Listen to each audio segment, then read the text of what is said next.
at you live from my home studio in beautiful La Puente, California. This is the All Dodgers podcast. What is going on, party people? What is going on, Clint Nation? Happy Thirsty Thursday to y'all. And yes, it is a Thirsty Thursday because I am going out of town tomorrow. So brain already in vacation mode. But I hope everybody's doing good on this Thursday. Sound off in the comments below about how you're doing, how you think these Dodgers are doing, because it was another loss today for your boys in blue. But yeah, we got our latest spring training thoughts. We have some greater conversation about whether or not we think the Dodgers roster is coming together a whole lot more.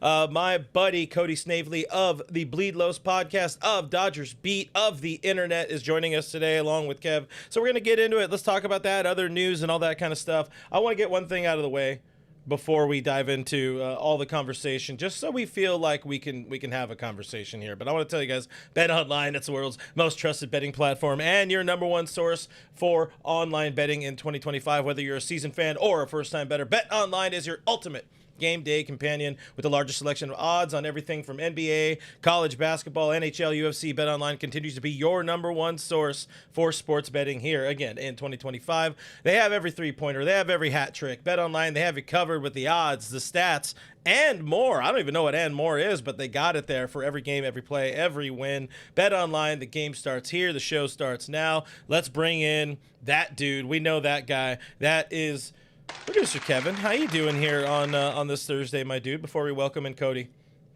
I'm a little bummed. You sent me the run of show today, and there wasn't any talk about the Raiders potentially trading for Matthew Stafford. So, expected more. Got very and little. That's all the time we have with Kevin today. I got to bring the chat back in. I got my my buttons all jacked up here. This is This is it's spring training talk. It's a fun time. It's an exciting time. We're all still enjoying spring training together, right, guys? Right. I promise that we are, and I know this guy is. Guys, you know him. That is producer, not producer, but that is Cody Snavely. Sometimes you call him Canelo if you're nasty. You guys have seen him, of course, here on the internet, on the Bleed Lows podcast, doing a lot of great stuff on Twitter and other spots. Cody, how are you doing, my guy? Good to have you on the show again. I'm doing terrific. Kevin, I see, is already on Raiders talk. I guess that's how bad the Dodgers have been playing in spring training so far. But, I wouldn't say they're playing that bad. So where we're thinking about Raiders football. I mean, I don't even want to think about Cleveland Browns football for anyone that doesn't know that about me. I am a Browns fan. Take Myles Garrett for a warm sick-back. We're not even going to discuss football right now because this is a baseball show, a Dodgers show. I'm happy to talk about my Eagles if you guys want. I did it's too far away from me, but I thought I had ordered, as I usually do when we win Super Bowls. I get my Super Bowl glass or whatever. But this is like one of those. What do you call it? Like a rubberized cup or whatever. I can't think of what the term is for it. A silicone cup. So I guess if you get really drunk, you drop it, you won't break it. So I didn't know I bought the silicone version, but I'm happy I did. No, that's not why they made it so that way if you lube it up, you can't climb on it. Oh, okay. You know what? Guys got jokes. The guys got jokes. All right, guys, let's get into some conversation here about our Dodgers. That's, like Cody said, that's what we're here for. Another day, another spring training loss for the boys. We're not worried. You guys are worried. We promise you. Positives, though. Freddie Freeman back in the lineup. We'll get into the ankle thing because I know that's the latest kind of unfortunate news for the Dodgers. Freddie Freeman, his ankle might be a problem through the majority of the season, but he's back, and of course immediately does what Freddie Freeman does, laces a base knock early in the game. But Cody, what are you feeling about this team and kind of knowing that we're getting some dogs back, we're getting some important pieces back in the coming days? Yeah, I think the overall trend of this Dodgers team so far kicking off spring training, I mean, they're coming off a very long season, a long postseason. They're World Series champions. So clearly, the offseason was short, not only for, the front office, but the players themselves. And the Dodgers were pretty banged up, especially in the second half of the season. They got even more banged up during the postseason run. Obviously, Freddie Freeman's the guy that comes back today after having ankle surgery, goes one for 3 with a nice base knock off a 95-mile-per-hour heater. So I think he looks good. We'll definitely get into all that, but I don't think it's fair to be worried. Obviously, you look at their record, you look at them getting shut out today, but I think the Dodgers, they're planning on slow playing everything right now, because I think the biggest thing for them, Dave Roberts, Andrew Friedman, Brandon Gomes, is they just want this team to be healthy by the time Tokyo series starts, and they definitely want them to be ready to go for a full 162 once domestic opening day gets here. So I'm not worried. I understand where the Dodgers are coming from right now. I would feel bad if you're overpaying for some of these tickets in Arizona right now and seeing a lot of these losses, but hey, the Dodgers are worried about the games that count. So we'll see what happens. Yeah, Kev, I would say it kind of feels like another ho-hum day for these Los Angeles Dodgers. I'm over spring training already, boys. It's like we're the dog days of spring. We know a lot of pitch. I mean, this team has so much talent. A lot of pitchers have got to build up. I care about seeing the main, seeing our lineup out there. I want to see the guys that we know are going to be just about day in, day out, the 1 through 9 guys in that lineup. And again, it starts with Shohei tomorrow, Will Smith getting in that lineup. Kev, just some thoughts from you about where things are at, and if now, like, we can just look at this as extended pitchers and catchers reporting, and now we're finally getting into, the real deal here, getting into baseball. Baseball. Yeah. Baseball, that's it. I think that's the sport that they play. A little bit. Yeah, it is kind of like you said, extended pitchers and catchers reporting. This organization for the last several years, and we're talking all the way back to 2019, has basically used the regular season as spring training. Not to say that those games don't matter, but they're always kind of trying things out, seeing who's performing at their best come October, who's the healthiest come October. They're not necessarily heavily focused on winning that specific game. They're always looking long term. I think Dave especially got a lot of flack for that early on, even a little recently, but not too much. So I'm not super worried. Everybody's working on stuff. You hear Blake Snell talking about he likes his fastball location, doesn't have a great feel for his secondary. You got guys working on swing changes, which can be tough to implement a swing change mid spring training, just because you're still thinking about the motion as opposed to just being like natural as you get down the stretch of the season. So not really at all concerned. Just kind of looking for trends. That's kind of how I always approach spring training. Who's trending in the right direction? Or I also classify guys in kind of 2 categories. Who are guys that are really fighting for a spot, and who are guys that are just, we know, are working on things. Yeah. And so you look at certain at bats. If you look at them through one of those 2 lenses, Michael Conforto, not concerning whatsoever, even though he's struck out a lot. Chris Taylor striking out left and right, very concerning, because they're in those 2 different buckets. Yeah, concerning, not concerning, and knowing who's going to be on this roster, knowing who are kind of locks. We're seeing guys like Tanner Scott give up another, run in a game. I think his second outing of the spring. Kirby Yates giving up a run, and then other dudes locking it down. I know, Kev, we were talking just before going live. Jared Karros showing something, good out there this spring. Other guys that are kind of sort of outside looking in, Ben Kasparius, Benny Cap's truthers are rising, and I know, Cody, you're one of those guys. That's a big time Benny Cap's guy who, to me at this point, he feels like a lock on that opening day roster just because you're missing a few pieces. But again, all in all, not things to really worry about when you're looking at the state of this team, and you're looking at more or less who's going to be on that opening day roster. But there are conversations. We can have, probably an hour-long conversation alone about just the pitching, questions, and particularly when it comes to like Tokyo opening day versus domestic opening day versus what that pitching staff's going to look like in May. But for me right now, the biggest question is that final position player roster spot, because boys, when we were entering, by we, I mean us, the Los Angeles Dodgers, when this team was entering spring training, all signs were pointing to Hyeseong Kim getting that at least being a lock for that any opening day roster spot, maybe playing some outfield, maybe playing some second base. But now all of a sudden, maybe a little bit less of a lock on that roster. So I'll set up this part of the show like this. Is the Dodgers roster picture starting to come together on the position player side of things? I feel yes, just because of what we heard Dave Roberts tell us this week, which is, it feels to me like he laid the groundwork for a AAA stint to open the season for Hyeseong Kim. And Kevin, you and I have talked a lot about Kim on here. Cody, I know you guys talk about it at Bleed Los, talk about him at Bleed Los a good amount as well. And so far, he's meeting expectation. The glove, the arm looks solid. Bat is behind, and we're not seeing a whole lot of strides forward. So all of that set up aside, are you worried about him? Are you concerned? Would you consider it a failure if he starts the season at AAA? Or at this point, are you just kind of resigned to the fact that, yeah, this will most likely, if he doesn't pick it up in the next 2 weeks, Kim starting at AAA will be good for him and good for the Dodgers? Yeah, I mean, I don't necessarily think Kim getting a minor league option is out of the cards, and I wouldn't consider it a bad thing either. When the Dodgers originally signed him this winter, it was kind of surprising that they were the team to land him. I know MLB trade rumors, they had projected him getting upwards to $20 to $25 million in a contract.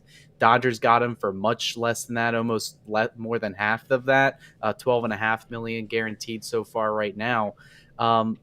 The interesting thing about that I've written on DodgersBeat.com and the Bleed Los podcast where I've talked about it is that during the winter, I said, there is no, clause in his contract that can, make sure that he doesn't get optioned to the minor leagues like a lot of these, international free agents have in their contract. And I thought that was telling there. The fact that he waited into the very last couple hours of his posting, that also showed that, major league teams were interested, but, they weren't really confident in his skill set. Because, I mean, if you look at him, his advanced numbers, he had a career 766 OPS in the KBO, which you have to imagine, and Dave Roberts alluded to it as well, is we have to see the bat translate to major league pitching. We have to see him catch up to higher velocity.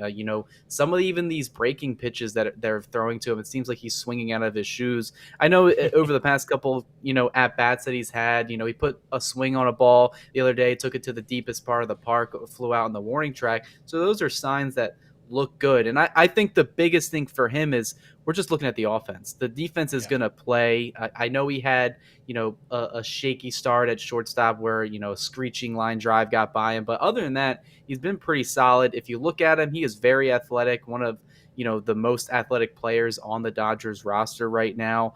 He is in shape. He is fast. Dave Roberts has alluded to that as well, which is why they're going to start getting him reps in center field. We knew coming into this, Brandon Gomes pretty much stated so, that Kim was going to not just be primarily a second baseman, but he was going to be a utility guy. What do the Dodgers love? They love versatility, and Kim is pretty much the profile of that. So I think that gives the Dodgers some flexibility there. The fact that he's a left-handed hitter gives them more flexibility on the bench, because if you look at the bench right now, it's really right-handed heavy. You got Kike, you got Austin Barnes, Chris Taylor, even though he's struggling this spring, he struggled the past 2 years, I still think they're going to give him the roster spot regardless. So you got to find ways to put a lefty on the bench that way, for later innings, pinch hit roles, stuff like that.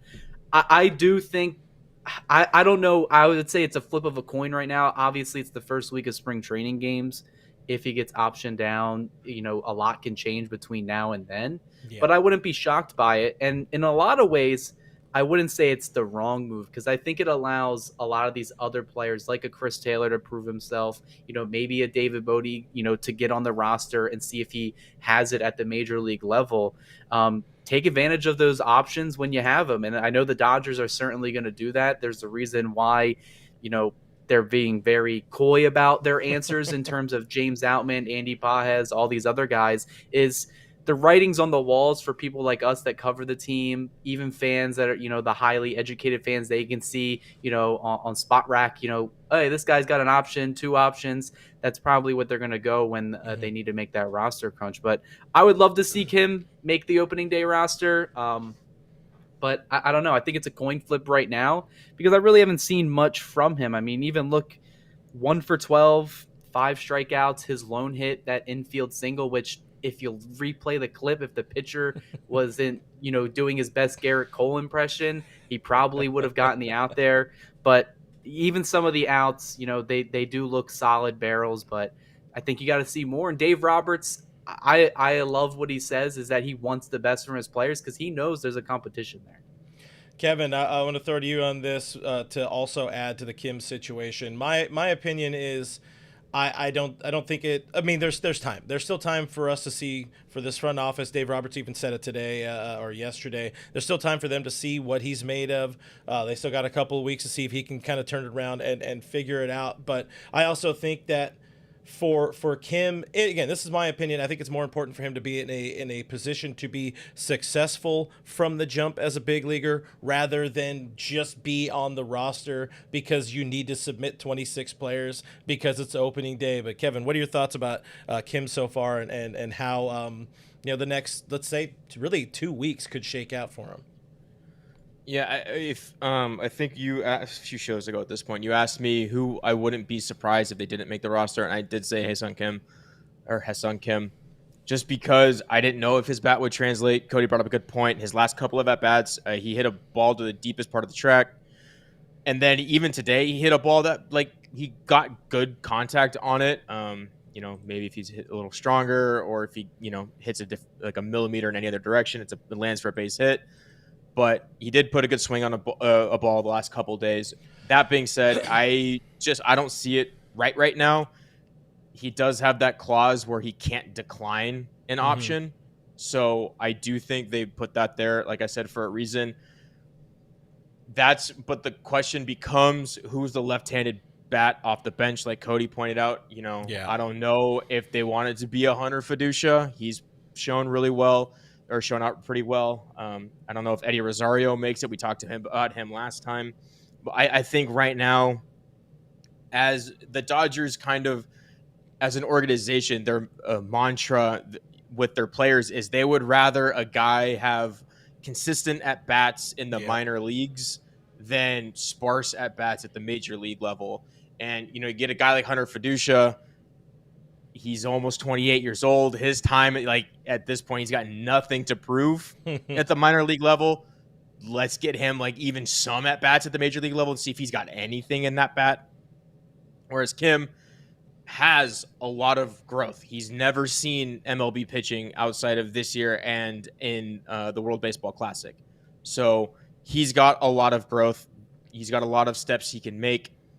Maybe give him some time, give him some seasoning, as writers love to say. It was a favorite phrasing of mine. So you just got to find that left-handed bat off the bench or a right-handed masher. I guess it doesn't matter. Actually, speaking of that, just bring Trace Thompson back. He's fine. Right? We can just bring him back. Bruh, come on. In the year of our Lord 2025, there's a Trace Thompson mention here. That's what kind of show he it is. led the Dodgers in home runs for a month because of a single game.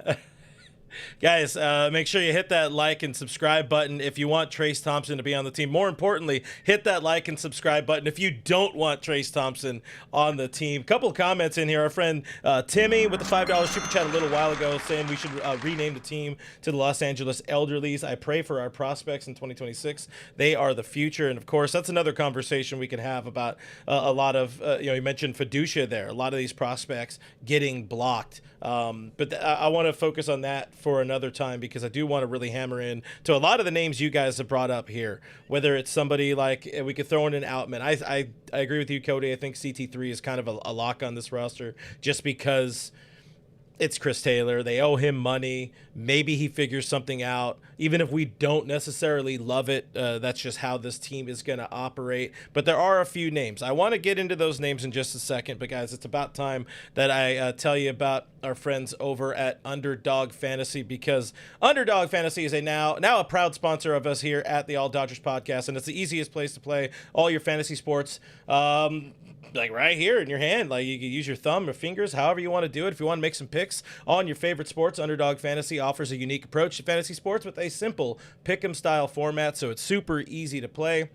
Here's how it works. You just pick higher or lower on between 2 and 8 players. You can win up to 325 times your entry. On the screen, it says 100x. With our promo code ALLDodgers, it is 325x your entry. Use that promo code ALLDodgers. New users will get a free pick with that promo code and up to $1,000 in bonus cash, which you guys know the drill by now. It's just as good as money, and there's still time to get your regular season picks in for the entire MLB season. Again, I've had this screen up here. We're going to play it together on Discord next week. We're going to make some picks, and I'm going to have some fun, and I'm going to let people spend my money on Underdog Fantasy. So sign up at UnderdogFantasy.com today, download the app, or just click the link in the description below. Use that promo code ALLDodgers. If you click the link, the promo code is automatically entered for you, so it's super easy. You get your free pick. You get up to $1,000 in bonus cash. Again, links are in the description. Thank you for hearing me out. Let's get back into this one. So what I would like to do here is get to my next big question here, and I'm going to do this. I have a lot of buttons I got to push, so it's just going to be me here on the screen for just a second, gentlemen. But I'm calling it 7 position players for 1 spot, and Hyeseong Kim is part of that mix, in my opinion. So 7 dudes fighting for 1 spot: Hyeseong Kim, Andy Pages, James Outman, and then you get into the NRI guys, David Bote, Eddie Rosario, who we talked about on the channel a couple weeks ago. And then some of the homegrown guys. You got the Hunter Feduccia, but also a name that I think needs to be spoken about more, like we were talking about in the offseason, Alex Friedman getting a shot, because he can do the same type of things David Bote can do, and can, play second, play third, and more importantly, play shortstop for this team. Our friend Mike Salas said it in the chat earlier. Amongst those names, James Outman not helping himself out this spring at all. 2 for 13, I think, today. 9 strikeouts, including, not today, but up to this point. 9 strikeouts, 3 today. And Andy Pages, 2 for 9. He has drawn some walks, but also the outfield adventures. Cody, would you agree or disagree that these guys have both played their way off of an opening day roster spot at this point in time? I mean, it sucks to say with Outman just because he is a friend of the Carne Asada, but it just seems like he is lost at the plate right now. The past 2 seasons, the defense still remains solid, and it's just the strikeouts, the hitting isn't there this season, and so far it's not there in spring training. And you mentioned a lot of these guys. You clump in those 7 position players. You look at Chris Taylor, Hyeseong Kim, James Outman, Andy Pages. They're combined 8 for 45 this spring training with 24 strikeouts. They are all trying to play their way off this roster, and that's only on the offensive side. I know Andy Pages has gotten a lot of heat, especially on the base paths and in center field, kind of being a work in progress in year 2.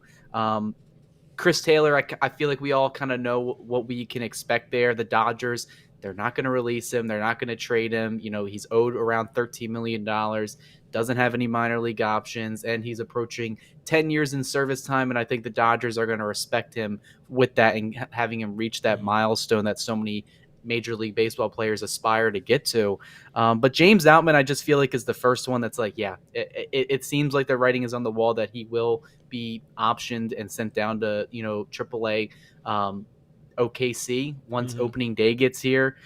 Andy Pages is a guy that I have a lot of confidence in, a lot of faith in. He mashed left-handed pitching last year. He had a home run, opposite field home run the other day. The defense it's whatever. I mean, the center field defense isn't really going to be the sexiest for the Dodgers. The whole outfield defense isn't going to be the best for the Dodgers this year, which is why I think a lot of fans are hoping, a Tommy Edman doesn't have to get forced to come into the infield, even though he is a Gold Glover at second base. But I feel like when you see some of these NRIs that got invited to camp, especially David Bote is the one that's definitely lighting up the highlight reel for Dodgers spring training camp this season. It's starting to create a conversation, and I think that's good. I think that's going to challenge a lot of these guys, whether it's Chris Taylor. He looked frustrated the other day when he had an offer. Clearly, he wants to play up to his contract and be on this roster. And then I even put out the tweet on X the other day. I remember a time when the Dodgers ran 3 catchers on their roster, and it wasn't that long ago, and that was in 2019. And Hunter Feduccia, he looks he is major league ready. Like Kevin said, he's a 28-year-old minor leaguer. He would probably be a catcher or a backup catcher on 29 other teams. It just happens to be on the Los Angeles Dodgers where he isn't going to crack the roster. But, if the Dodgers wanted to, help Will Smith in the second half Blues, could they consider a rotation with a trio of catchers right there? I think it's something the Dodgers themselves could consider. I've played catcher all my life. I know it's a demanding position. I can't even imagine doing it, at the major league level in the middle of the summer. Will Smith, different animal back there, and he made a lot of strides defensively last season that doesn't get talked about enough. But a lot of these guys, they have to step up. They know they have to step up, but it's creating a conversation. I know we're going to get into it with David Bote, where do the Dodgers give him a shot? I think that's the overwhelming question that's going to be looked at throughout the next couple of weeks. Because, look, we're at the end of February right now. The Dodgers season starts technically in like 3 weeks, a little bit less than 3 weeks. They're going to be in Japan. So it's going to catch up on the Dodgers fast, and they're going to have to make decisions. Yeah, David Bote is somebody we need to talk a whole lot about. I love Lasheva Jones, big-time supporter here on the YouTube, on the channel. Appreciate you, all you guys hanging out with us in the chat, by the way. We see you. Usually when there's 3 people on the show, we have a harder time getting to the chat, but I appreciate everybody commenting. I appreciate everybody hitting that like button, hitting that subscribe button, all that kind of stuff. It helps out the channel. But she was saying Hunter Feduccia is a stud, and this should be the year of as I call him, douche. I'm pretty sure he would not appreciate that. Douche. It's douche. Don't give me that look. It's douche. Come on, Kev. We talked about this. No. Let's piggyback, or let's pocket Feduccia for a second, because David Bote is the flavor of the day, flavor of the week for sure. Last week, Kevin and I, when we were talking, it was Eddie Rosario, and then he has since gone, I think, hitless since we were kind of praising Eddie Rosario a little bit. So we can move off Rosario. I don't think to can my section of Eddie Rosario talk, I'll say this. I don't think the Dodgers need just a left fielder, and that's kind of all that he can do. Yes, the fact that he's a left-handed bat goes a long way for him. Everybody else would essentially be righty. Alex Friedland is a switch hitter. But he's also now, after getting hits in his first 2 games, Eddie Rosario again, hitless, and is hitting like 140. Not that batting average means everything. He's a veteran. We've been there, done that, all that kind of stuff. But I think this team kind of found one of those lightning in a bottle type of dudes that won't necessarily be on the roster for all of eternity. But David Bote, I think David Bote, again, is kind of that guy. Dodgers helping his swing. Kev, what do you like about David Bote, and do you think there's a path now for this dude to get that roster spot we were talking about a week ago for Rosario?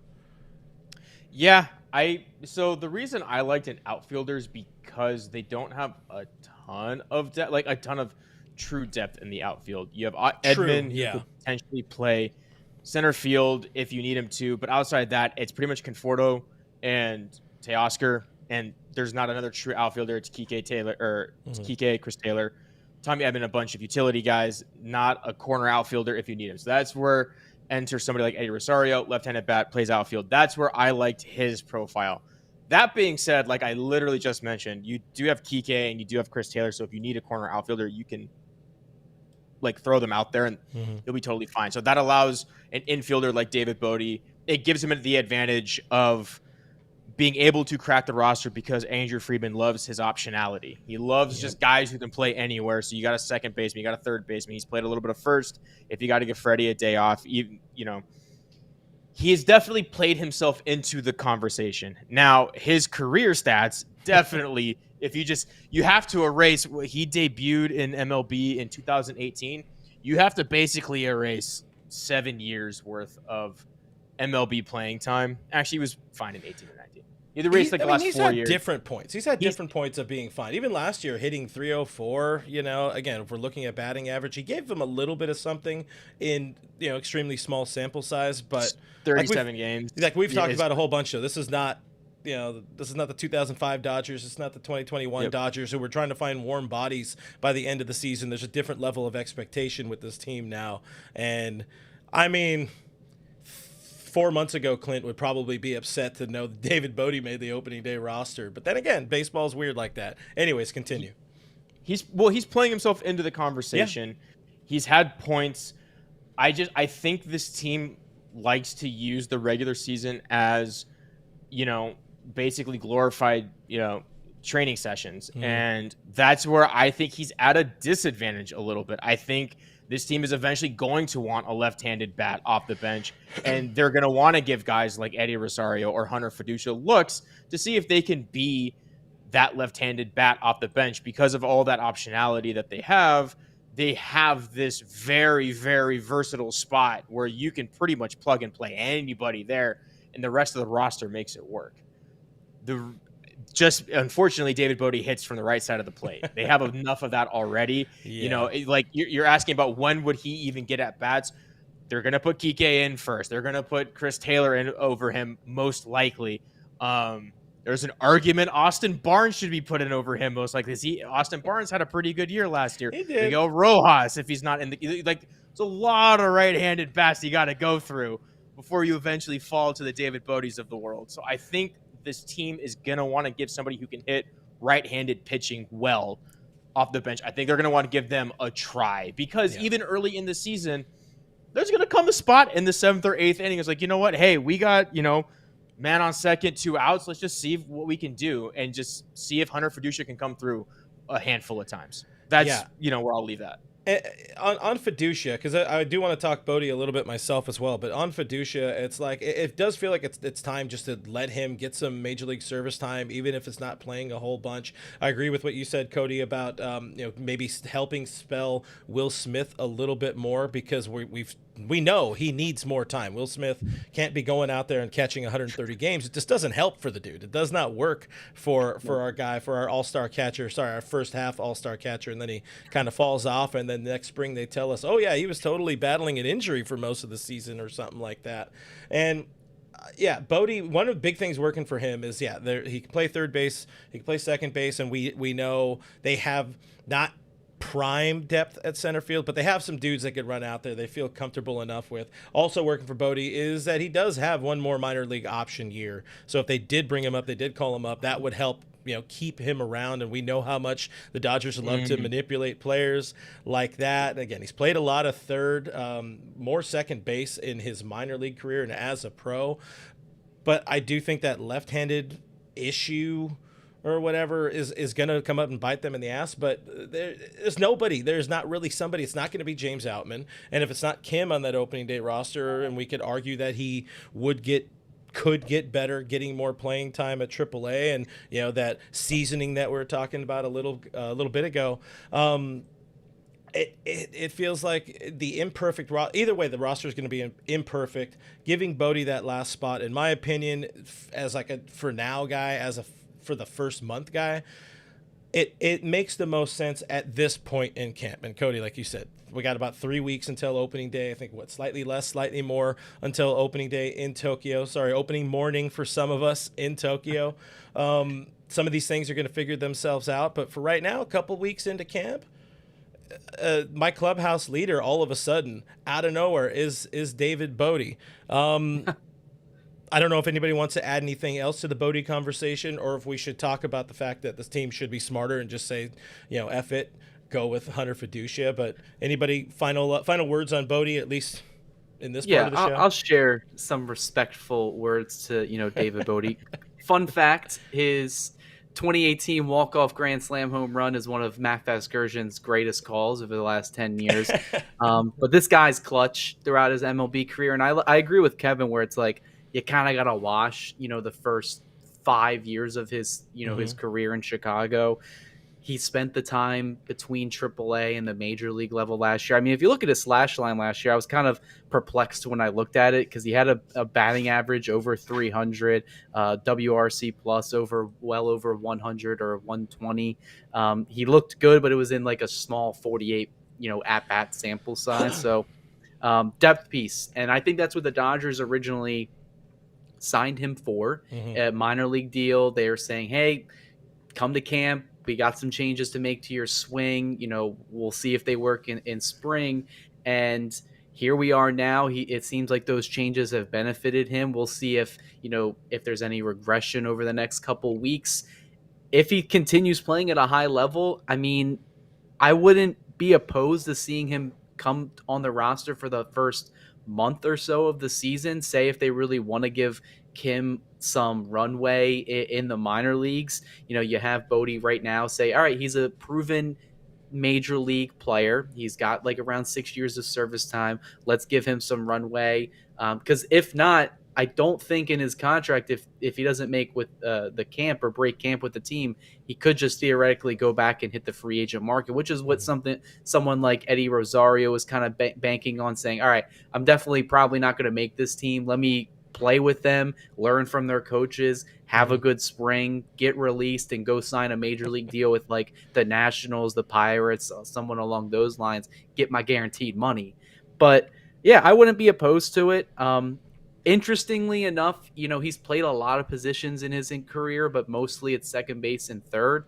I think if the Dodgers are kind of strategic looking at it for the first couple months of the season, it could be, hey, well, maybe, if Max Muncy needs a day off. Bork. Dogs, man, you said Max Muncy. The dog got mad at Max Muncy. He's having a good spring. Come on now. Yeah, good. It's but all good. I definitely think, I think Bote playing third base could alleviate Max Muncy a little bit. I definitely think it could move Kike Hernandez into center field like we saw in October this past year. I think the Dodgers' plan right now, they don't really have an answer for second base, center field. Those seem to be the biggest question marks. Tommy Edman, if you ask me right now, I would love to have a Gold Glove infielder on this defense right now, especially with Freddie Freeman banged up, Mookie Betts kind of experimenting in the middle of the infield, and then Max Muncy. I mean, he's made strides, but he's also in his mid-30s. He's not going to get, Gold Glove caliber over there. Shore up that infield defense. David Bote gives you flexibility there. Chris Taylor, I've written about it before. His defensive decline has also been just as his offense, but we'll see what happens. If you had to give me a betting man, and say what's my idea of what's going to happen, I would say Bote probably doesn't make the team. He may be there for that Japan series just because it's a 31-player roster, so I think he'll enjoy that. That's still making the team, baby. That makes the team. You just lost your bet. All right. Well, he makes Does the he get a roster there. bonus for making that? Maybe he does. And then what's messed up for him is that, I bet he would hope to not make the roster just so we can kind of come here, learn the team's sort of secret sauce, and then go, like you're saying, sign somewhere else. Because if they roster him, he's going to be stuck with this team for a very, very long time on that AAA Express if he's got that option, since he has that option year left. That's where somebody like Eddie Rosario, obviously, he can kind of, there is no more option, so he would either be big leaguer or have the option of free agency himself. But anyways, just wanted to throw that out there. Yeah, I think I'm with Cody. I don't think Bote makes the roster. I actually was thinking about it with that option. It does actually increase his trade value kind of a bit. He's had a good spring. Maybe there's a situation where the Dodgers DFA him as a favor. He doesn't necessarily get a full out release. He doesn't get that far. They DFA him. A team sees his spring training, sees the swing changes he's made, knows he has an option if needed. So if a team is kind of on a 26-man roster crunch, or if they need somebody to fill in for a little bit, he's got a little bit of trade value attached to him. That's a possibility, but I'm with Cody. I don't see him cracking the roster as good as he's been. I actually would have Rosario above him cracking the roster simply because we know the Dodgers love allowing veterans to get a shot. And this year's David Peralta or something like that. Yeah, exactly. I don't know if they've necessarily housed worse players. Offensively, Jason Hayward's definitely worse than Eddie Rosario, but at least Jason Hayward could play I say the defense. two words, Cavan and Biggio. Yeah, Nick Ahmed. Trace your Thompson. favorite. Hey, he hit 3 home runs in one game. By the way, I want to hit the super chat from our friend Kevin Uhas because it hits kind of one of the things you guys are saying here about Bote getting the DFA. It says we can always DFA Bote and activate CT3 off the IL. CT3 is going to be on this opening day roster. Yeah. And it's funny the way we're kind of talking about this final roster spot as if it really is meaningful when we consider that the guy who was the last dude on the roster last year was Chris Taylor, and he was basically unused in the second half. Yeah, he hit really nice. Small sample size, hit 303 in the second half, but that was across, 40 at-bats, or a very tiny amount of at-bats. So these are really just, we are digging into, this is how good this team is or should be. We are digging into like the most inane idea here, or I don't know. It's funny. We're talking about one guy who's going to barely get any playing time, and whatever that last guy, whoever gets that last spot, anyways. Whoever the last guy is makes the roster on 29 other teams. I think we can all fairly comfortably say Chris Taylor is on every other team's roster. David Bote is on every team's roster, especially after the spring training he's had. So yeah, and that we goes are spoiled for choice. Spoiled, yeah. That just shows how deep the Dodgers team is, and I feel like that's just been the conversation where you look at the minor league talent, you look at the NRIs that made it to camp, the free agents that they've brought in. There's only 26 spots on the roster. The Dodgers have enough to field a 40-man team if they really wanted to, and I think that's along the lines why teams want, or players want to join this team, because they know they're going to get the best coaching. They know they're going to get pushed to the limit. They know they're going to get a better opportunity. So, I think that's a big storyline. I feel like we know the roster for the most part is set. It's locked. We know the players that are going to be there. It's really like Clint, you said, 7 position players, 1 open spot. Yeah, I love this too. Scott Slater in the chat saying, FRG, stop using that filthy language, because I mentioned Kevin Biggio and then, of course, Nick Outman. I apologize, guys. World Series champion Kevin Biggio to you. So there's a lot of names there. I don't think, as I prefaced a little bit earlier, I don't think Alex Freeland, and granted, he hasn't got a lot of playing time, and when he has, he's been hit by pitches a bunch of times, or at least twice.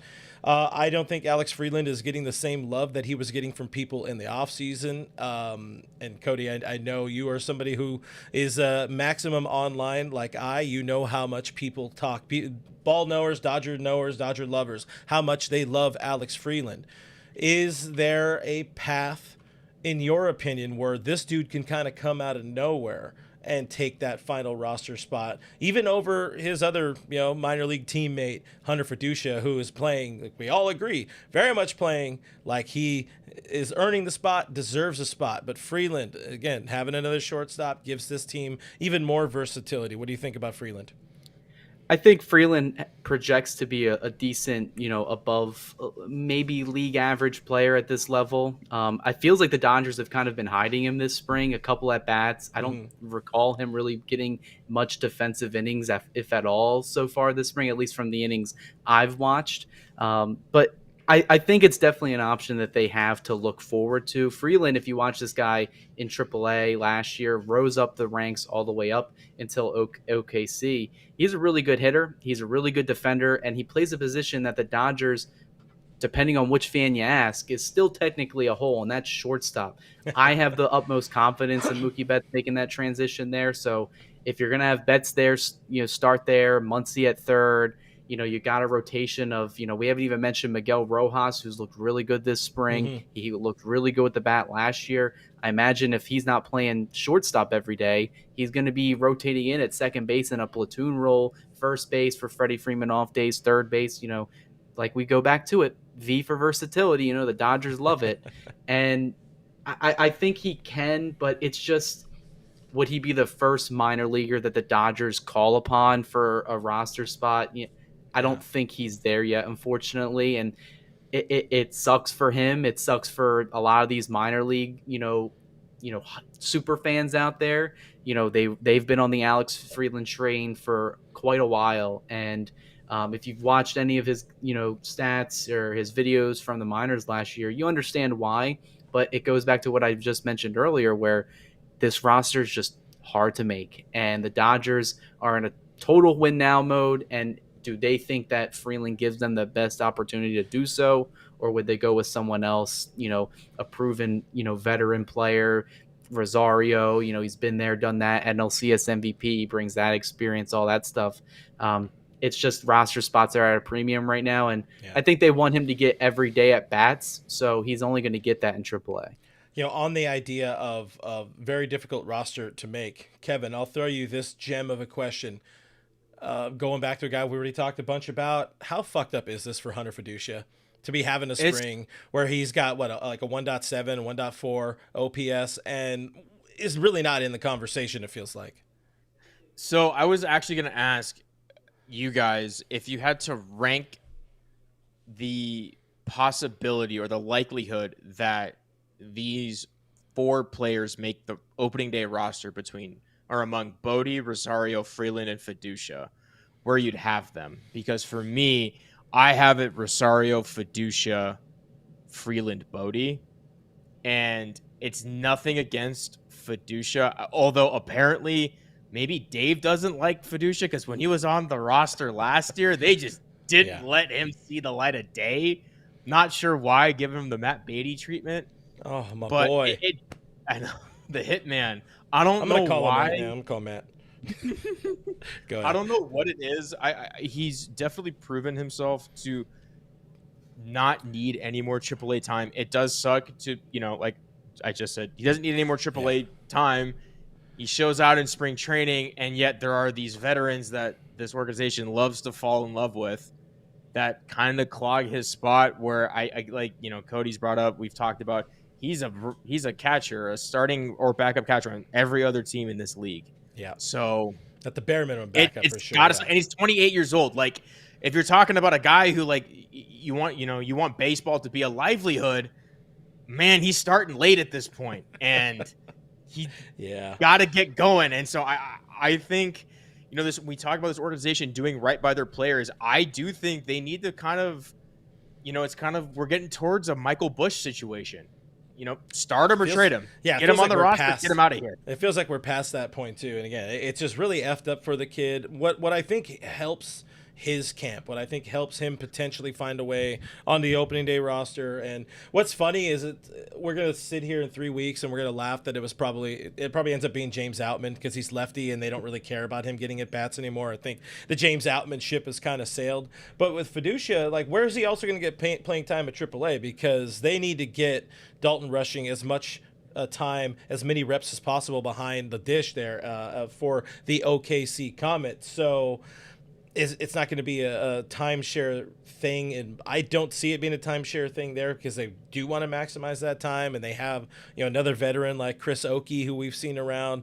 Maybe just kind of by default, he doesn't get traded. Feduccia doesn't get traded like Michael Busch. Maybe he finds his way onto that opening day roster and barely gets any playing time, but at least he's getting some service time and tries to find a way to capitalize with whatever opportunities he gets. But it's such a tough situation for Feduccia because he deserves it, and Austin Barnes just kind of continues to exist, and he had a great year last year, all that kind of stuff. But I might be able to. Well, for sure, Cody can steal a base off of him these days. So it calls a hell of a game and all that. But it's again, it's an embarrassment of riches for this team, but also, like, none of these options are like super sexy. None of these options are great. I even think there's a little bit of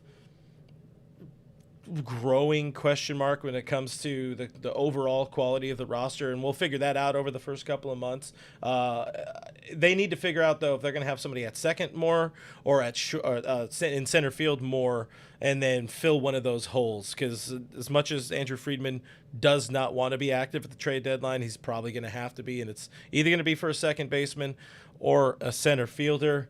I've said a lot here. I don't know if there's anything usable or good out of that. But that's what I got to say. Anybody got anything else they want to add before we kind of shift gears?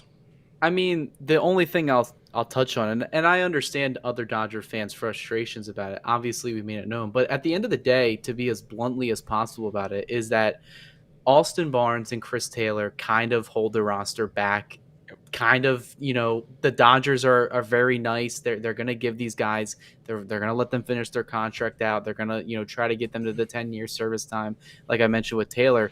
But it makes it hard for everybody else on the roster, because I think if you held Andrew Friedman at gunpoint and said, hey, pick who do you want as your backup catcher to Will Smith, I think he would choose a better offensive output player in Feduccia, or maybe even Rushing gets like that, advancement added to the 40-man roster, and then he, gets brought under the wings of Will Smith, because Kevin mentioned it.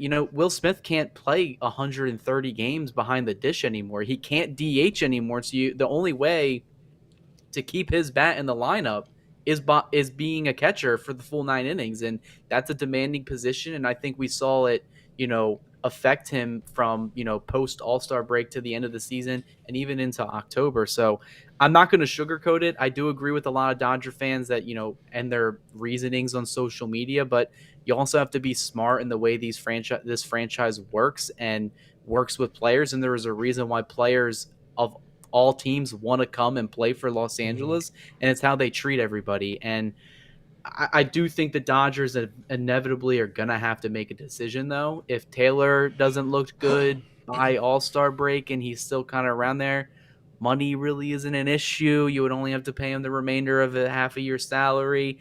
Those are conversations in the next couple of months, but those are conversations that are going to have to be had. That's probably where I would say this whole dilemma of, how much roster space we have, who are these players that are unfortunately going to get left behind. At some point this season, the Dodgers are going to have to answer those questions. Yeah, and sooner rather than later for at least one of these spots, maybe two of these spots. But yeah, as the season treks along, it's going to be more and more difficult to justify, like you're saying, having these type of dudes blocking better talent on the roster, and maybe the future of this organization.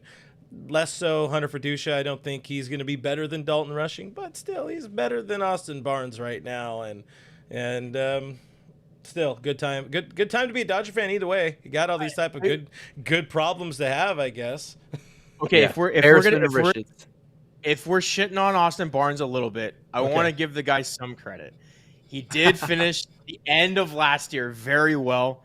In the second half, in 60 plate appearances, he got a 112, or he was a little above average OPS wise from the catching position. Also, we've kind of seen, and I don't know how much is going to play a factor because they're not implementing it in the regular season this year, which is a whole conversation in itself. But he seems to be really good with the ABS system, with automatic balls and strike system, right? The S in ABS isn't system, right? If you say ABS system, that's not redundant. It's automatic ball strike. I think that's what right? they call it. Yeah. Okay. He seems really good with the ABS system. That's like an entirely new skill set that might come into play. But I generally agree. I think if you want to look at like somebody with like anything more of I want to get him an Austin Barnes jersey. Yeah, I think it's going to come into play for him on another team if he's going to continue his playing career, because the Dodgers have dudes pounding on the door right now, catchers that need to be up at the big league level. Yeah, and as long as Clayton Kershaw's there, 15's going to have a roster spot. So they've already taken away too many catchers from Clayton, I guess, over the years. Well, that's our conversation there on that point. We do have a little bit more show and some voicemails. So with that, Cody, I'll save you the trouble of hanging out with us and the chat. And I appreciate you coming on. Let's do this more often. Guys, if you don't know who that is, again, I'll push the button there. Make sure you give him a follow on the social media X. This guy's great on Twitter. A lot of great news recaps. Of course, writes over at DodgersBeat.com, is on the YouTube here as well with the Bleed Los podcast a couple times a week. Or I know you're sometimes a little sporadic in when exactly you're on there, but still always great content and good questions and more of this kind of conversation on Twitter. This is one of those guys you want to follow. I highly suggest it. Also, give Kevin a follow because he needs more followers. But you know what? Cody has earned him. That's the important thing. I kind of lost the goodwill of the people at one point or another. We won't talk about that though. Yeah, no, I appreciate you guys letting me come on. It's always good to collaborate with other Dodgers content creators. I know we've had Clint on our show a couple times. This is my second time on here, first time on the live part of the show. It's definitely going to be an interesting season this year. The Dodgers, obviously, we know the expectations they have, World Series or bust attitude, but there's going to be a lot of conversations to have along the way, and it's definitely a good place to do it together and all of us here. And yeah, social media, definitely give me a follow there. I've been doing a lot more work on the editorial side, writing for DodgersBeat.com. There's a lot of stuff coming out of camp right now, so be sure to catch up on all the notes, some of what we're doing with analysis, position previews. It's a good conversation starter. And if you're interested in reading with your eyes rather than taking it in with the ears, give those a read as well. But yeah, I appreciate for having me on, and we'll have to do it again soon. Yeah, hopefully the next time we're not talking about how Mookie Betts at shortstop was the great failure of the Dodgers offseason or something like that. But who knows? Anything can happen when it comes to 162 games of baseball. But appreciate you, and we'll catch you on the next one of these. But guys, we are not done here. Me and this guy, we're going to be hanging out with you for maybe about 10, 15 minutes longer, having a good time. Appreciate, again, Cody coming on the show. He's fun. He's fun to talk Dodger baseball with. I appreciate the way he covers the game. As I said, I don't want to keep sitting here and glazing my dude up, but still, give him a follow. I recommend it, and I pushed the wrong button there. Guys, hit that like button. Subscribe. I haven't talked about us enough yet. Make sure you do that. It really does help out the channel. Join the conversation in the chat. What do you guys want to talk about as well? We have a few more things, and then we got a voicemail from our friend Richie, who is out in Arizona. Join us on what is it? Discord? Discord. There it is. Join us on Discord. If you guys would not mind, sign up in the comments, or the links are in the description below. I'm going to get back on track here. We're having meetups in there. You get to join us on Discord. You have to be a Patreon supporter or a YouTube member supporter. Here it's $5 a month. Also, people have asked about the emojis here on YouTube. I can't make them free, so I created a second tier. You have to be a channel. Yeah, I created a second a member tier for people who just want emojis, and the cheapest I was able to do it was 99 cents. So if somebody wants emojis, and I think you technically get priority comments as well, because when they pop up with like a bunch of green and stuff on the screen, I see them more, so we try to get to as many comments as we can. But anyways, enough of all of that. Other Dodgers news and things going on. The Roki Sasaki plan still kind of coming together. It's funny. We just talk about Hyeseong Kim, being a guy who could maybe writing on the wall is saying that he could miss opening day roster. He could be somebody who's optioned to AAA. Are the Dodgers just hiding Roki from people, or are they maybe worried a little bit? This is just throwing wild speculation out there. This is not anything that I'm worried about. I'm just saying, people, I'm wondering, and I'm going to ask you about this, Kev. Is there something we think we should worry about with Roki Sasaki and his transition to the States? No. All right, you heard it here first, folks. No. Yeah, right. Yeah, point blank, no. Not insofar, I guess it depends on how you viewed him coming over from Japan. I had said it all along. This guy is not Yoshinobu Yamamoto. He has a higher ceiling than Yamamoto. His stuff is absolutely filthy. Everything has all the metrics point to his fastball, his splitter. He needs to develop a third pitch. But that being said, those two pitches grade out elite. But if you view him as a prospect, no, there's nothing to worry about. Mm-hmm. I do think they are hiding him a little bit. I think they learned quite a bit from Yamamoto. Yeah, I think they're using his transition from NPB to MLB, and they're molding kind of a process for Sasaki. When Yamamoto came over, just kind of threw him into the fire. I think the most hiding they did was they just said, hey, don't throw your splitter too much. Yeah. That was a big thing early in the season and in spring training.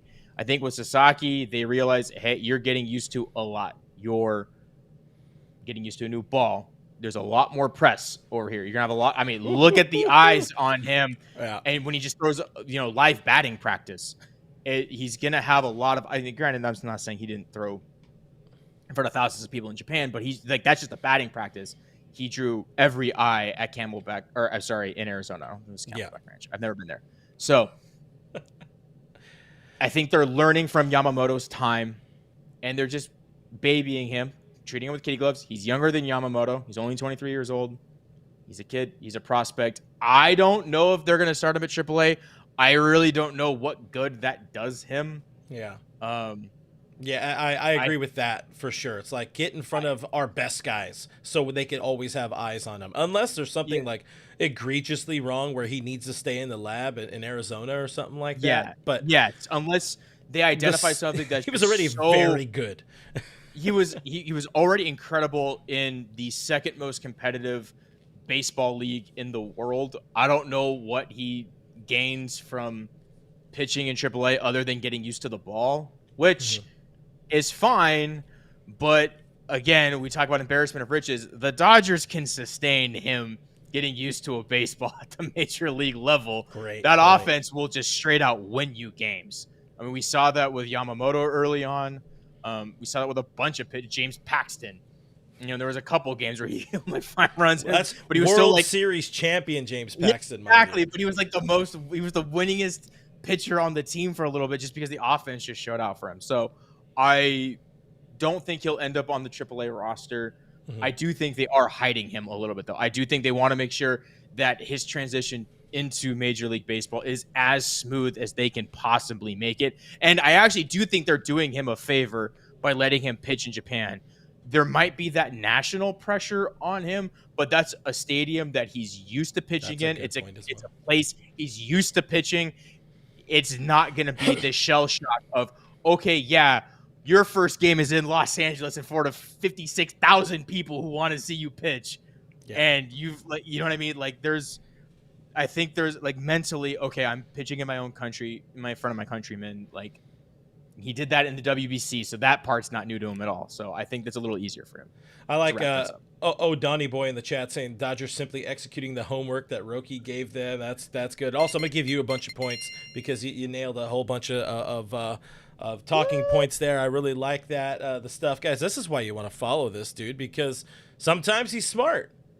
And sometimes I bring on cool new hats. This is true. You do. I need a new hat. You know what sucks? So I love, guys. Everybody, just watch me right here. This is why we're here. This is why we're here. You know, I love the 3930. I love the spring training style, the stretch fit hat, whatever. And they, for some reason, for the 2024 World Series, either they sold out super quick and never restocked them, but I can't get a World Series hat, and that's unfair. I deserve a World Series hat. But is it a 3930? And that was Kevin, ladies and gentlemen. What do we got? Wait. Oh, the 39, or is it the 5950? Like no, that's the 5950, right? That's the fitted. I love the 3930 because it's the stretchy boy, like this guy. You know, that's not. I have to do 59. My head's too big. If it's a stretch, it doesn't. That's what she said. This one's nice. It's a snapback, but it's actually got good depth to it. So it's like A-frames. You like I like the depth. I like the compete. I like the depth, especially on the slider. But it's an A-frame hat, and most people hate how it bulges out in the front. I like it because it actually fits my big ass head, so it works. Oh, let's see. I was asked what size hat am I, and that is a good question. This was a 7 3/8, but I didn't. Oh, this is the wrong one. I don't know. I also have a big head. Is the point? I'm a 7 so this is what people tune in for, right? Yeah, exactly. This is 7 5/8. Hold on, let's find out. You talk amongst yourselves because I can't hear you right now. So, let's see, does that fit? Let's everybody judge him. See, I also judge. Huh? This is the born and raised. New Era sent me this like 5 years ago. See, so how tall are you? Don't worry about it. 5'8" on a good day. Okay, perfect. So we're okay, yeah. So we both have huge heads because I'm 5'7" and I also wear 7 5/8. Look, and I have to do. We get to share hats. We could share hats, guys. Do you have lice? Because No, I do. I do not. But didn't you cut your hair to get rid of the lice? That's what you told me in confidence. Yeah, exactly. Yep. But there's the answer there. This is a 7 5/8, but I don't like the high pointy. I'm not a fan. I've never been a fan. It fits my head. My head rests literally right there. There's not much space between the high point and my head. You know what they say about big head, right? Big hats. Yeah. What else? Oh, yeah, Diane said, guys, hit that like button, smash the like button. I don't know why you would after witnessing whatever this was that just happened, but sometimes we want to have fun on these streams as well. And for people that don't like us to have fun, I'm sorry. We'll have just straight up Dodger talk at other points in our lives as well. I think it's how we become Sports Center, right? Do you say Sports Center? They don't show baseball. Ask Rob Manfred. All right, hey, I want to talk about something else that I think. Oh shit, that's right. Nicholas brings up a good point. We can't do hats forward. This is the wrong show. I'm not gonna give Snydog the satisfaction of having my hat on. But the brim on this one is so cool. I'm showing off the brim. The brim on this one's sick. Man, I need to put up my other hat thing. Anyways, something important we need to talk about, and it does affect the pitching side of the roster. Michael Grove not going to be available for opening day, and some of these are just news and note points that we haven't talked about on the channel yet this week. Nobody cried when they heard that Michael Grove would not be available, and I think Spiegel did. Did he? Is this true? Yeah. Hey, Spiegel, by the way, apparently is out. I know he's in Arizona, but he has he posted a picture on the X a little while ago in front of a calzone that is the size of his torso. So I'm going there when I'm in Arizona in 2 weeks because it looks special. I'm gonna have to hit up Bill Plunkett about where they went, or I could just ask. You could ask Jeff. Yeah, that's probably the better thing to do. But in my opinion, this backtracks or this helps. I call them all right now. Actually, I don't have Spiegel's phone number. The Grove injury, I think, solidifies what was already most likely. The last time we were live, I kind of forced a narrative of maybe Mark Pryor was hinting that Dustin May could open the season at AAA just to kind of get him more used to being back in the swing of things. Dustin May has to be on the opening day roster now because they're also going to be without Michael Kopech. They're also going to be without Evan Phillips. They're also going to be without who else? There's Kyle Hurt, Rick Ryan, those type of dudes as well. So, you need to have some pitchers in the old arm barn to be able to make it through a season. And as I said much earlier in the show, all of these things really, really help, along with the fact that he's very, very good and has somehow added to all of his pitches in the offseason. But Ben Kasparius, the truthers rise. I know our friend Scotty G. Gearman is very happy about what he's seeing out of Ben Kasparius, and this could be a big year. Should be in the bullpen, in my opinion. I think he's going to be in the bullpen moving forward. I think that's where he belongs. And I think, again, all but guaranteed an opening day roster spot alongside, the people we expect. Other people kind of maybe one dude sort of fringy, Edgardo Henriquez. I mean, we don't need to talk about pitching. We already talked so much about our position player side, but I just wanted to throw that out there. Well, it's Benny a good point because I was looking at the 40-man roster before we hopped on here, and it's surprisingly thin in terms because of the injuries on the pitching side. But it's not even injuries; it's guys that you either don't know their role or you don't know if they're going to be healthy. So you have guys like Jack Dreyer. Don't know why. Like they protected him from the Rule 5 draft. Is he going to be on the opening day roster? We have no idea. Landon Knack could start in AAA. Michael Kopech, is he healthy? Evan Phillips, is he healthy? There are a handful of guys. Justin Robleski, is he going to we don't know these guys. We don't know their roles. There's a hierarchy that the Dodgers aren't going to tip their hand early on as to who they favor, who's going to be in AAA, who's not. But there are a handful of guys with injuries, and we don't know where they're going to be at opening day. And I honestly, like you kind of pointed out, Ben Kasparius is a guy that he fits both roles. Yeah. They want to build him up as a starter. I think Dave mentioned that earlier, prior to spring training. But he has the nasty stuff to be in the bullpen. He's a great swingman. Like Dustin, he's similar to Dustin May's profile. I think the Dodgers want them to be starters, but their roles might be in the bullpen right now. And those are at least, right now we at least know they're healthy. Whereas we can't say that about everybody on this 40-man roster. So it will be interesting. I do think Ben Kasparius has a leg up on a lot of other guys, including somebody like Landon Knack. I think Landon Knack's great. He's a good innings eater, but Ben Kasparius flashes some stuff. His secondary pitches, the movement on his slider / sweeper. I know there's technically different pitches.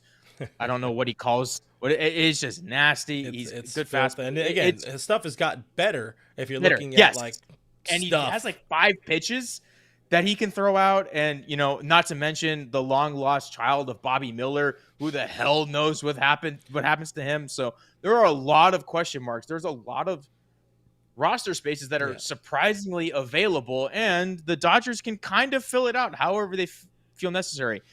I can almost not all on the but 40 guarantee man, not on the 40 man, not on the 40 man. But anyways, go ahead. not a lot of space in the 20s, or they're fighting for 26-man roster spots. I can guarantee you that Ben Kasparius will be on the Tokyo opening day roster. Yeah, he'll be in Tokyo. I think guaranteed. Knack will as well, just as a bulk guy. Yeah, just in case Yamamoto or rookies blow up. Yeah.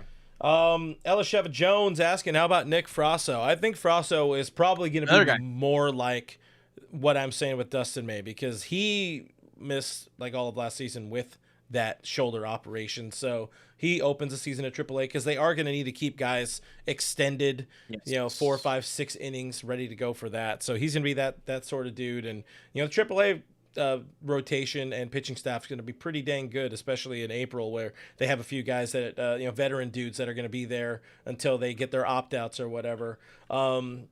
Also, going back, we had a great comment here from Steve saying it's the dawning of the age of Kasparius. Listen, you're young. I know the song. I was just waiting. I was just seeing how you filled it out. It's Aquarius, right? That's the song. Yes. That gets past you, Chief. It's the time for the season of loving. Different guy. Song? That's a different guy. Yeah. One last thing we wanted to do, guys, because I didn't get a chance to do voicemails on the last show, and our buddy, I also owe me and Alana owe Richie an apology because I missed a couple of his super chats during our show today when things were going 100 miles an hour during Dodgers territory. So I apologize, but here's some bells for Richie, and I think he was asking about probably the Dodgers. Something like that. But he's got a voicemail, and this is how we're going to make it up to him. We're all going to sit here and we're going to listen to Richie, who, again, is out in Arizona and gearing up to see his Dodgers play. Well, hey, Clint. Happy insert day of the week here. I have a love-hate relationship with spring training. I love the fact that the games are back, baseball is back, listening to the games on the radio or watching them on the weekend at Sportsnet LA. It just means that opening day is getting closer and closer, and we're all excited for this year. The part that I hate about spring training is that usually after the third or fourth inning, when all the starters are gone and the starting rotation on the mound is gone, then you bring in the tomato cans, the ones wearing 97, 98, 63, 88, come in and they set baseball back 300 years. The pitching on the minor league side has been so unwatchable. It's been so bad. Stevie Wonder can't believe how bad it looks. Too many walks, too many leaving pitches over the plate. There's been bad base running. The defense is constantly playing back on the heel because if you're a middle infield, you're sitting there, ball one, ball two, ball three, and you just can't get into a rhythm. And I fail to see how any of these kids that come in the later innings are getting any kind of quality work at all. Besides that, the most of the starting lineup has been non-existent during this first week, and I get it, injuries and whatnot. But still, if you're going to put minor league players out there to get the bulk of the innings and asking people to attend these games at Camelback Ranch to where they're paying close to $100 a pop, and that's how much the tickets are going for. And also behind home plate, they're almost going for $200. You got to put a better effort on the field. Again, it's just been hard to watch. It's horse shit, and I'm going to be out there this weekend, and I don't know what I'm going to see. It's just absolutely horse shit what I'm seeing. Again, spring training, I get it, and there's a bunch of tomato cans out there, but we'll see how it goes. But still, it's a little disconcerting. So fuck the Dodger Stadium parking lot. Fuck Manny Machado, fuck Tatis, fuck the Padres, and for the love of God, fuck the Ghost Runner. See ya. So Richie's not happy with the product. Are spring training tickets that expensive? I mean, apparently. I haven't been out there since the last time I was out there. That is a true story. So I'm not looking for. Well, I mean, thankfully, no, we're not going to Dodgers games, and the games I am going to. I'm going as media, so I don't need to pay for them. What games are you going to if you're not going to Dodgers games? We're going to a White Sox game with me and the boys. We're going to a White Sox game on the Thursday, which is also at Camelback Ranch, but we are going to see Cubs prospect at Dodgers prospects on that Thursday. Then I forget who we're seeing. I don't know. Hold on, let me look at my calendar. This is everybody wanted, right? This is what everybody. I don't know why because you're the Dodgers territory guy. So where are they having? When I'm out, so I'm talking about with the boys when we're going out. Me and Foul, me and DT, we're going to Dodgers Monday the 10th, Monday the 11th. So we will be out there, and then I am seeing Seattle at Cleveland on Friday, and then on Saturday we are going to Milwaukee at Angels, and then Angels at Cubs, and then we are watching Dodgers at Hanwha, and then it's pool day on Sunday, and then your boy gets back home. So like I told people on Discord, the next couple of weeks might be a little wonky on content. We're going to figure it out. We're going to have some stuff locked in, and I'm going to do my best. I will have all of my streaming gear with us while I'm out in Arizona. But guys, do give us some patience. Do give us some likes. Do give us some subscribes, as Diane mentioned in the chat earlier. I appreciate you guys hanging out with us. Appreciate Richie for calling in and letting us know there are people that are very upset with the state of play in spring training and the Dodgers should all be fired or something like that. But any final things to add before we get out of here? Yeah. So I don't. I'm flying out to Arizona tomorrow. I'm for a bachelor party, not my own. But we're going to. I didn't know they had spring training games at 6 p.m. But apparently the Padres Mariners game at 6 p.m. is tomorrow. Peoria is usually pretty good about night games. I love Peoria. Is there anything I should know? I've never been to a spring training game. Sucks. My first one's a Padres one. But does anybody have a car? Dodgers hat. Does anybody have a car out there? Yeah. Okay. Are you gonna have a cooler? Do you like beer? I don't know. Get there early. I think parking at Peoria is $10 now. So there's also like multiple entrances. Figure out where your seats are and try to go towards like that parking lot. Not that it really matters, but if you get all the practices will be over by the time you guys get there. So there's no reason to go into any of the backfields. So yeah, find a good spot to hang out and tailgate. That's what I would suggest to you. Bring a glove, a baseball, a football. Yeah, have a catch. Zed, my guy Zed gets it. You got to go to Chompy's. Get yourself some Arizona-based New York delicatessen. There's a throwback for some old school DN fans right there.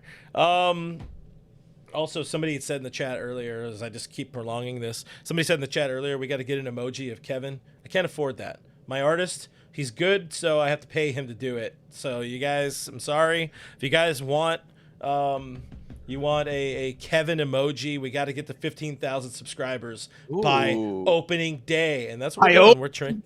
By opening day, we're trending. We are trending. We are. We've grown a lot in the last, 2 weeks?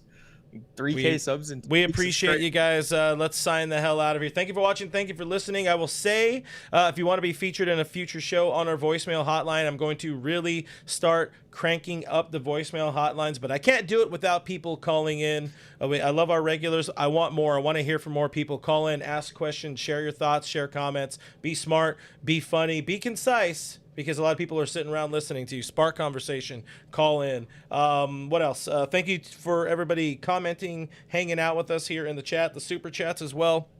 Much love to Kevin Uhas, our super chat leader today with $15 super chat. Appreciate Uhas. Thank you to Cody for joining the show as well. Again, give him a follow on X. That's at Snavely Cody 6, or follow him here. Subscribe to the Bleed Lows podcast.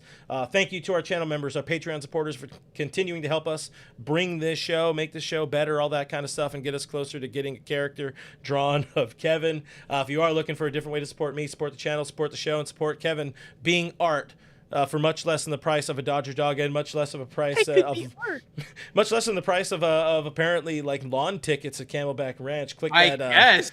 Patreon.com/RealFRG, or click the join button here on YouTube. All those links are in the description. Shout out to the mods for doing a kick-ass job. All Dodgers is presented by Bet Online. Give Skinner7 to Kevin a follow on the X. I'm RealFRG on all the Twitters, all the things, whatever. Follow me there. And that's about it. We'll see you on the next one. Bye.